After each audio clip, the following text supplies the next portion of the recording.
right, hello ladies. Thank you for your patience. I was on a phone call with the school district. So thank you for being patient with me. We are starting Monday mapping with Laurel. All right, so we are talking about breasts and breast size today and support and what that all has to do with everyone. So as you jump on, say hi, let me know that where you are. Quick review of what body mapping is. Body mapping is a literal map that the universe and your creator left on your body to help you find your purpose, to help you understand you, to help you really love, honor, and respect your body. So what Mapping Monday is, every week I pick a body part and I tell you the spiritual meanings behind it, some symptoms that go with it, and how to really love who you are no matter your shape or size, because your shape and size means something and tells me something beautiful about you. So last week we talked about butts, which was hilarious. Someone asked me to do that one. I thought, why not keep with the theme? Let's pick the body parts that we're the most insecure about and go with breasts. So the very first thing that I want to teach you, hi Michelle, hi Holly, I miss you so stinking much, Holly. Anyway, so the measurement in body mapping for your breast is a closed fist. So if you were to make a fist, and then from the wrist up, that is the cup size. So that would be the size of your breast. So for some of you, you are still waiting for that to happen. For some of you, you have had a larger breast size than that since you were in 5th grade. And some of you, you had that and it's left, and things are all sorts of different shapes and sizes and all of those things. And all of that tells me something beautiful about your body. Ooh, feet. Yes, Michelle, we can do that one next week. There's so much with feet. That one would be a little bit longer, but I can do feet next week. Let me write myself a note. Oh, I don't have a piece of paper. Okay, Michelle, if you want me to do feet, your job is to Facebook Messenger me.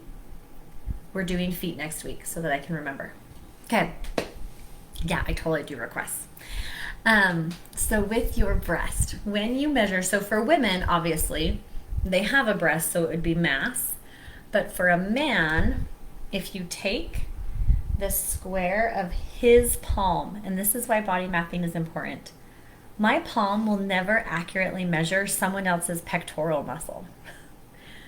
Because when women are like, that's supposed to be the size of a man's pec, no, his hand is the size of his pectoral muscle. If you didn't have mass, your pectoral muscle would also be the size of the palm of your hand. But you have mass, so it's a fist. So with breast sizes, breasts in general, if you just look at the physiological aspect of that, they are for nurturing, they are for nourishing, and they are for pleasure. So if you take the physiological, what they do, and you turn that into a spiritual, they're actually the same thing. Spiritually, your breasts are a sign of your ability and your requirement for nourishing, nurturing, and pleasure. So what I mean by that, when you make a fist, if your breast is the same size, then it's proportionate. If it is smaller, you have slightly smaller breasts, and if it is larger, then you have larger breasts. And what that means, the larger the breast, the more capacity you have to nurture and nourish others, and the easier it is for you to find pleasure in life. However, with that being said, you also require more nurturing, and you require more nourishing, and you want more pleasure. So although you can give more, you also need more. So women that have smaller than proportionate breasts, they aren't huge givers, but they're also really low maintenance. They're kind of like a side hugger. And I know any woman who has large breasts knows what I'm talking about when random people just want to hug you. And not like in a creepy way, like you'll meet someone and you'll have a conversation with them, and at the end of the conversation they're like, oh, is it okay if I hug you? I had a sister-in-law and she has slightly smaller breasts, and she's like, no one ever says that to me. And a big part of it is that the size of our breast is a literal beacon to those who need nurturing and nourishment. So let's talk culture for just a minute, because we live in a culture where big breasts are seen as more desirable. But let's break that down to emotional. We live in a society where where men are taught to be emotionally dysfunctional. So of course they're looking for more nurturing. Of course they're looking for more nourishment, because from the time that they were little, they were told to suck it up. They were told to be a man. And they didn't receive the nurturing or the nourishment when they were little, and so they still crave that. And when men are in masculine energy, masculine thrives on pleasing the feminine. And so men actually see women with larger breasts want more pleasure. They're actually easier to please. And so it's not just what society has thought. There's actual emotional connections behind it. So for those of you that are with a partner and they're like, sweetheart, you can have your little Tic Tacs and I love your breasts anyways, they're probably a fairly low maintenance partner, in that they don't require a lot of nurturing and nourishment, and neither do you. A lot of my friends that have smaller breasts tend to be low maintenance friends, and I love that. But then I also have friends that they are larger and they can give and receive on a really high level. So one is not good or bad or right or wrong. It's just, if you are looking for high levels of comfort, you are naturally drawn to someone who has larger breasts. Because think about what every small child does. When kids need comfort, especially if they're small enough, where do they go? They go straight for the pillows. They're like, oh, well, let me just snuggle right in there. Because they can hear your heartbeat. It's not the breast, it's what's behind it. It's your heart. So our breasts are such a beautiful thing, and yet we have comparison when it comes to them. And it's comparison for the wrong reason. And I know the question is going to come up, so I'm just going to answer it. Well, what about implants and plastic surgery and that kind of stuff? Well, when it comes to body mapping, I tell people I'm not against plastic surgery. You just have to understand why you're doing it. Are you doing it as a rejection, or are you doing it as a restoration? If you had large breasts and they were perky, and then you nursed 4 children and now they look like a sock in the bottom, or a tennis ball in the bottom of a sock, and they just kind of flop around and they're all unsupported, are you putting them back where they were because you feel more whole and complete? Or are you doing it because you no longer feel accepted by the people around you? Because one will lead to you loving and accepting your body more, and one will lead to you rejecting your body at a whole new level.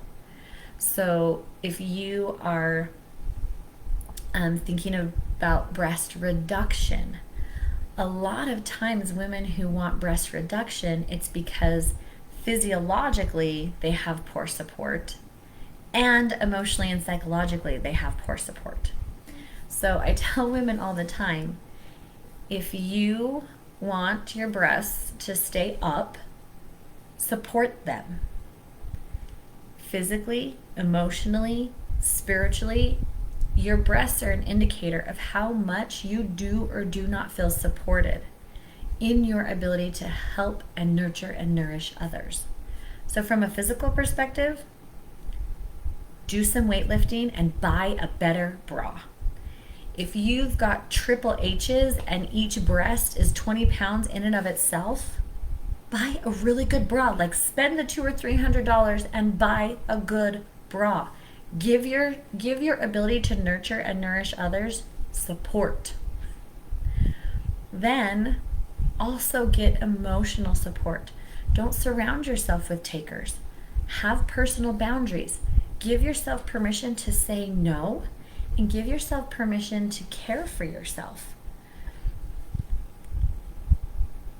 So what about women who have small breasts and just want them bigger?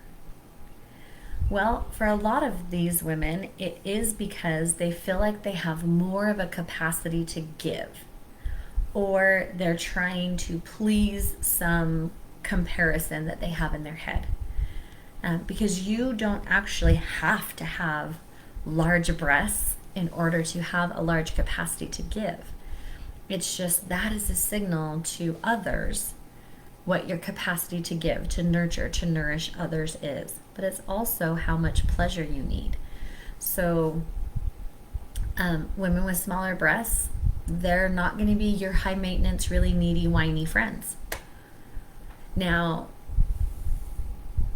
with all of this, if you feel supported, they will not fall. If you feel supported, your ability to nurture and nourish others will not falter either.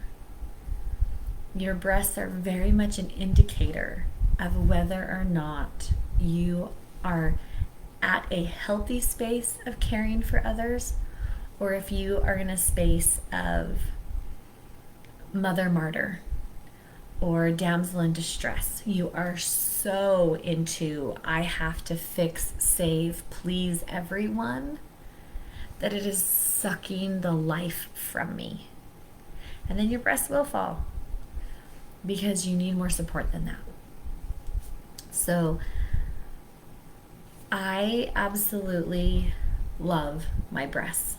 I love their ability to nurture, to nourish. I love that they're sexy. I love that I can look at my body and know that I can care for others. But I also recognize that I need equal amounts to come back to me. So Karen said, my most needy friends have little breasts, which means one of us is out of balance. They are probably in toxic femininity, which puts you into damsel in distress mode. So, because here's the thing. If you don't require much nurturing and nourishment, and you're getting none, you're still going to be needy. So that is actually one of kind of the hard things with women with little breasts, is that people tend to be like, oh, they're okay. Oh, they're fine. And they're like, no, I'm dying inside. I really do need help. And they look to you for help and comfort because you have larger breasts. And they're like, oh, she has plenty. She can help. She can give. So that's why it really is important that you have good, solid boundaries. This is how much I'm willing to help versus that is taking too much of my time, my knowledge, my experience. I'm going to have to say I'm not willing. So yes, because when women with small breasts are being needy, it's because they have none. They have no support. No one is nurturing them. They're not nurturing themselves. There's nothing. So those are women that are going to be screaming for help. So here is my recommendation for this. Buy a better bra and learn to say, that doesn't work for me. I'm sorry, I can't do that. No, thank you. Wow, what are you gonna do about that? That's my favorite. Because people don't actually want you to solve their problems for them. They want someone to believe that they can do it. So one of my absolute favorite responses when people complain at me is to say, wow, what are you gonna do about that? And guess what? They always have an answer.